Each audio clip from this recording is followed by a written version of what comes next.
A so-called sucker punch is at the center of a lawsuit involving a former sheriff's deputy and the Putnam County Sheriff's Department. The incident was caught on video, which was obtained by News Channel 5 Investigates. I'm Vicki Yates. And I'm Rory Johnston. Our investigative reporter Ben Hall has been digging into the details of this. And Ben, easy to say, this is an unusual case, right? Well, it is unusual, and it's unusual because the two law enforcement officers had worked together.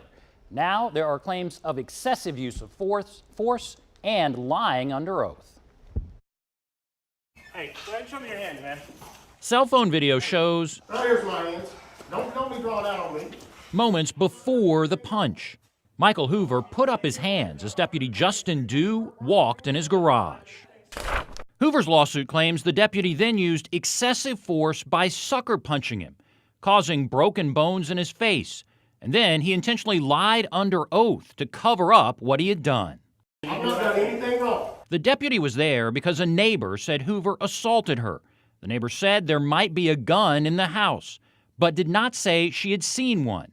Hoover denies any assault. Okay, look, nothing on me. Come on. Hoover pulled up his shirt to show he was unarmed and put his hands back in the air. The lawsuit claims right before the punch, Dew pushed Hoover backwards into his house, wanting to handcuff him. Get on the ground. Oh, you gonna punch me? I mean, Mr. Hoover's hands are down by his side, and the officer just punches him. If that's not a sucker punch, I don't know what is. Hoover's attorney, Ben Rabin, calls it a sucker punch.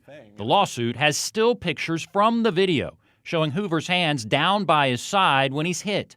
The lawsuit claims Hoover suffered multiple sinus fractures and still experiences double vision.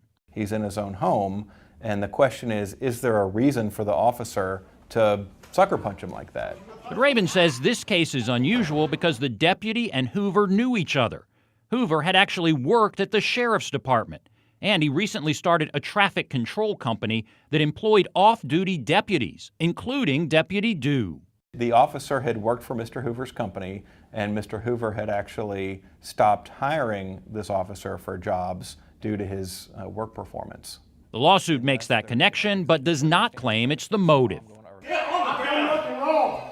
You're resisting arrest. Get on the ground. You've done nothing wrong. Officer! Wait, listen. What has he done wrong? Things calmed down when Hoover's family intervened, and the neighbor who called in the first place said she never saw a gun. Please calm down. I've never seen a gun pulled. I've not There seen was guns never since a I've gun been here. pulled. The deputy wound up leaving, but the next morning he filled out an arrest warrant charging Hoover with assault on a first responder. We're alleging that what the officer swore to under oath on this affidavit is simply not what's in the video. The lawsuit claims the deputy maliciously prosecuted Hoover in an attempt to cover up his own illegal acts and to discourage Hoover from suing. It also claims Putnam County has a policy to maliciously prosecute citizens who have been subjected to excessive force by deputies. The lawsuit claims the officer received remedial training after the incident, but was not disciplined. Hoover claims his arrest led to his business being blackballed by other deputies. Most of all, he says this punch was out of line, and he wants a jury to look at the video and decide. The resisting arrest charges were dropped by prosecutors, according to the lawsuit. Now, we asked, but the Sheriff's Department had no comment.